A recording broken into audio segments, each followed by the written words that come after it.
got stuck in this channel, came down, bounced off support, consolidated, hit every level. These levels are already pre-made on the chart, right? So it came down, and then we got under the 200. So that's extremely bearish, right?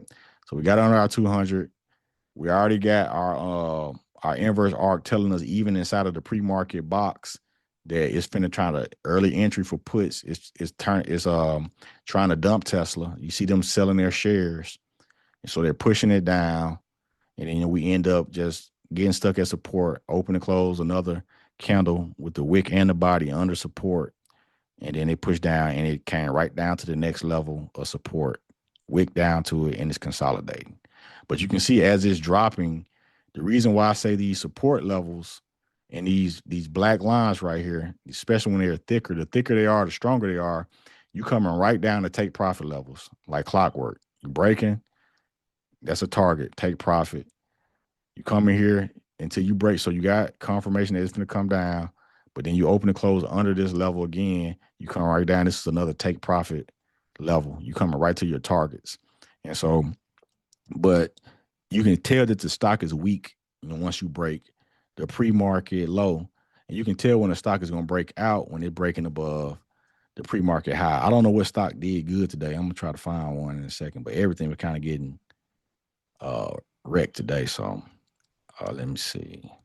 Now, the cool thing about this is that instead of you having to try to search for that pre-market high low, I built an indicator that you can use that it quickly show you the box. You still have to draw that box to see it in the regular trading hours, but it's the if I can find it right quick. Give me 1 second.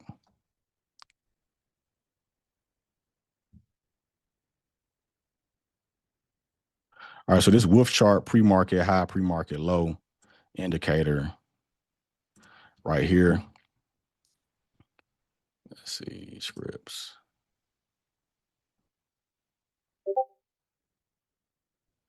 This indicator right here. All right. I'm gonna let you. So if you're on this call tonight, I'm gonna give you a copy of this, so that if you do decide to utilize, I'm gonna copy it in the chat for you guys to use this. So all you have to do to use this on a chart is click when you click on that link. When you click on that link, just click on that rocket down here. So you just click this rocket, and then it's going to put it inside of. So when you go, once you click on that favorites button, you can go to your favorites tab right here, and then you will see wolf chart pre-market high, pre-market low. Now, what that does for you is when you flip to extended, it already had that box on there for you, right? So I'm about being quick, you know what I'm saying? Because when you're trading, you don't have time to be, let me see the highest candle, let me see the lowest candle. You just need to get it, you know what I'm saying? You just need to get the information as quick as possible. So now I can freely flip to any of these stocks, and I can already see the pre-market range. I can see all that information I need, right? Like Boeing, for example, at the beginning of the market, it opened and closed above its pre-market high, wicked into it, and pushed up to 210. Some people was able to take advantage of this trade today before it broke out, right? It had two different little breakouts, but it got weak when it broke under as well, pre-market low, right? Pushed down with some volume. The cool thing about this indicator, though, is that if you trade futures, I adjusted it so in the code, it knows the difference between, ES, NQ, and crypto. And so it creates breakout levels for crypto as well. So even though Bitcoin session hasn't started over yet, you see this green line, you see how Bitcoin broke, retested, and shot up to 90,000 after breaking that line. It does the same thing for crypto breakouts and for NQ. When it's NQ and ES, you can use the pre-market high-low indicator, and it will adjust to show you the breakouts on futures. So this right here, and when you see the live future session, when it starts over, it'll be a zone just like you seen on the other chart. So, but it's still showing you the previous zones that were on the chart. And you see today when it broke this this red line right here, which is the breakout low. If it can't break that, it gives you these breaker structure swing low levels that it can't break to stay bullish. So it put, you see how it broke that level and that volume came in after it broke it. And so you can use this for futures and also crypto, and it adjusts to their sessions. So it's a really, really, really strong tool that just helps many people I've worked with that know about using it for futures become funded traders. So if you're at that level, you can also use it for that. But that's if you just go ahead and click that link, and you can also get that indicator as well. I like to give that one to people because it helps them with day trading, the people that like to day trade. So like we can see on SPY, we already went over SPY, the pre-market low.